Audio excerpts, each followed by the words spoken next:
Bonjour à tous et à toutes, j'espère que vous allez bien. Aujourd'hui on part sur les traces des impôts, mais pas n'importe lesquels. L'art de comment éviter de payer dans l'histoire. Des caravaniers syriens aux chefs d'entreprise de la Troisième République, tous cherchent à échapper à l'imposition grâce à des trésors d'imagination. Mais attention, ces malversations, une fois découvertes, se paient au prix fort. Vous voulez en savoir plus comment frauder le fisc à travers l'histoire? Venez avec moi.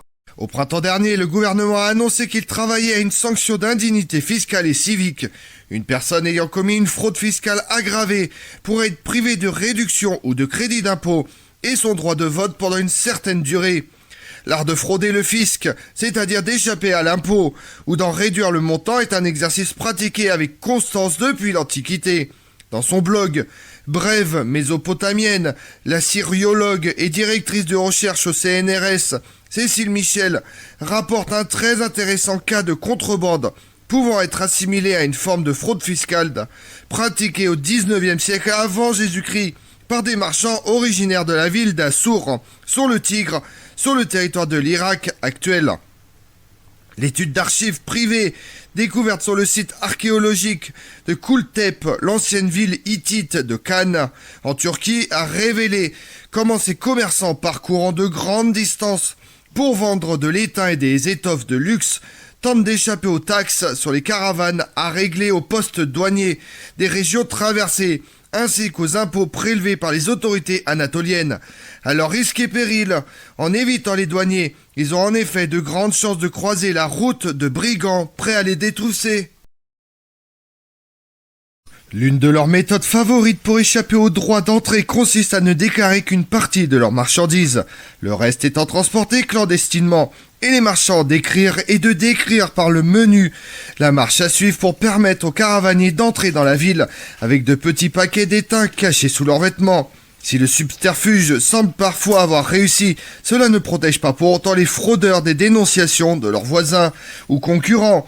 Face à ces pratiques, les autorités anatoliennes répondent par toute une série de mesures, de la simple mise en garde à la perquisition des maisons, de l'imposition d'amendes, à l'assignation à résidence, jusqu'à l'emprisonnement pour fraude fiscale.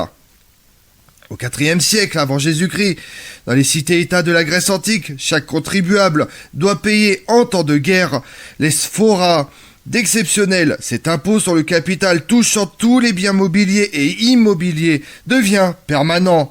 Pour y échapper, ou au moins minorer leur imposition, certains citoyens, profitant de l'absence de cadastre, ont tendance à ne déclarer qu'une partie de leur propriété.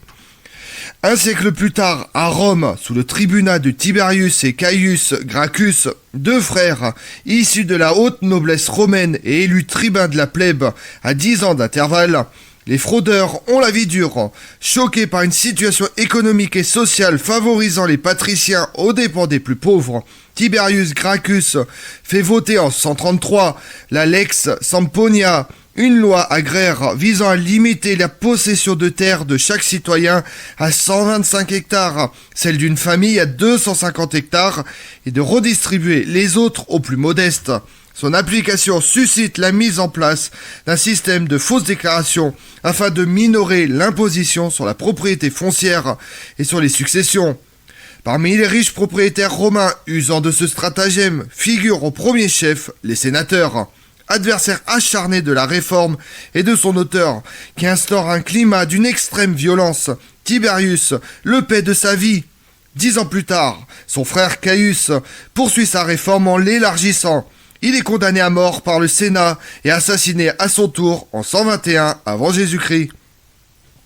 Comme souvent, l'exemple vient d'en haut. À l'époque de la République romaine, administrer une province est une fonction en principe non rémunérée. Mais entre les frais d'établissement alloués par l'État et les cadeaux des administrés, son exercice peut se révéler fort lucratif. La grande préoccupation des gouverneurs pendant l'année de leur mandat est donc la plupart du temps de s'enrichir.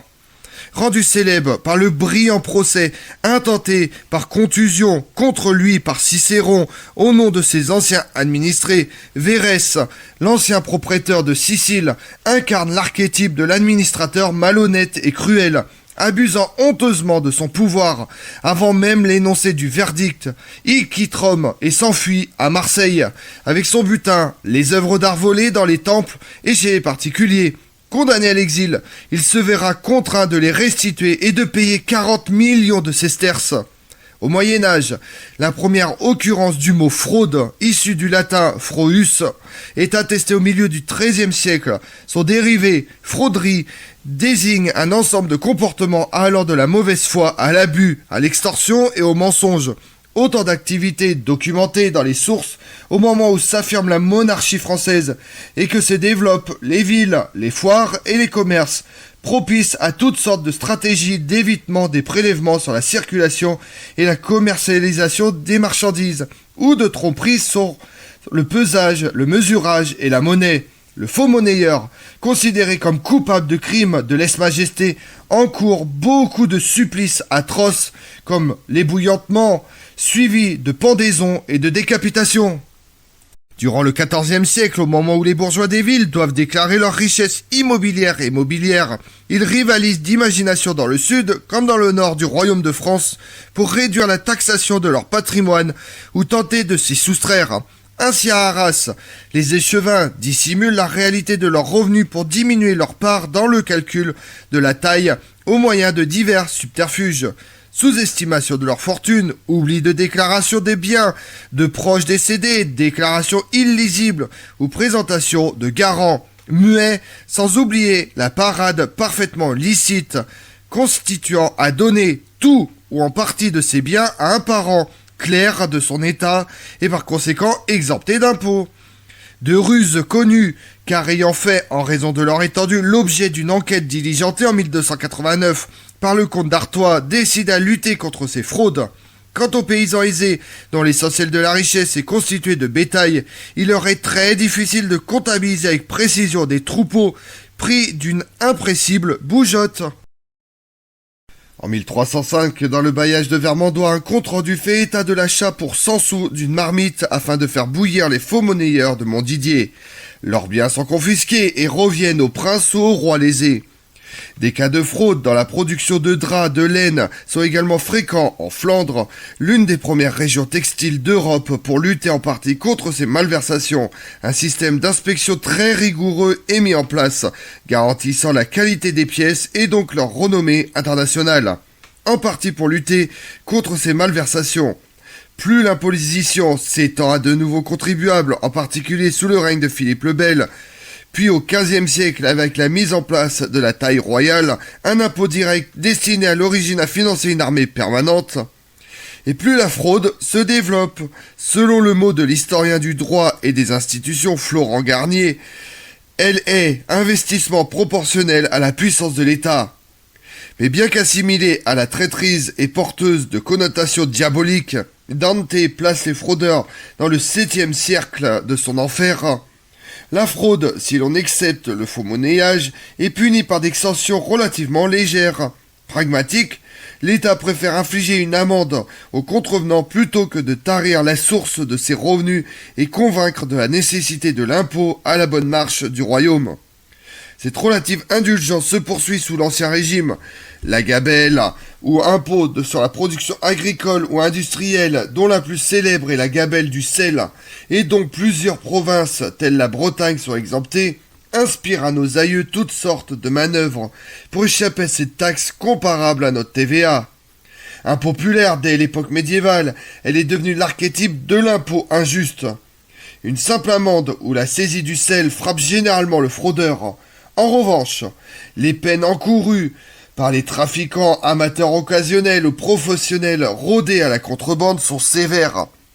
Pourchassés par le gabelou, qui parfois s'emparent de l'objet du délit à leur profit, les faux saluniers sévissent jusqu'à l'abolition de la gabelle par la constituante du 21 mars 1790, avant la suppression des anciens impôts le 1er janvier 1791. En 1789, l'article 13 de la Déclaration des droits de l'homme et du citoyen affirme le principe d'égalité devant l'impôt, obligeant le législateur à accaparer la contribution de chaque citoyen à ses possibilités contributives. L'imposition, en vigueur pendant tout le XIXe siècle, est essentiellement fondée soit les signes extérieurs de richesse, comme cet impôt, soit les portes et fenêtres frappant les propriétaires, lesquels sont enclins à réduire au minimum les ouvertures. Créé en 1798, il ne sera supprimé qu'en 1926 sous l'influence des hygiénistes. Il faut attendre 1914 pour voir apparaître l'impôt sur le revenu et la déclaration des revenus. Il n'empêchera pas, en 1932, le scandale vite étouffé, dit des fraudes fiscales, concernant des sénateurs, un député, plusieurs généraux, magistrats, évêques, patrons de presse, hommes d'affaires de renom, ayant eu recours à l'un des plus grands établissements bancaires de l'époque, la banque commerciale de Bâle, pour dissimuler une partie de leur fortune au fisc. L'affaire sera l'une des raisons de la création en Suisse en 1934 du secret bancaire. Décidément, l'adage antique Fros omnia corruptit est toujours d'actualité. La fraude, en effet, corrompt tout. Comme on l'a vu, les taxes, comme la dîme, un dixième des produits de la terre et de l'élevage versés à l'église, les paysans sous-évaluent leurs biens pour payer moins afin d'en garder plus et s'enrichir davantage. Je vous remercie d'avoir suivi cette vidéo en ma compagnie. Si vous voulez connaître mes autres vidéos, retrouvez-moi sur ma chaîne YouTube Tout sur l'Histoire avec Damien, mais également sur les réseaux sociaux, Twitter et Instagram, Histoire Damien. Et pensez à liker, commenter et vous abonner. Je vous remercie à tous.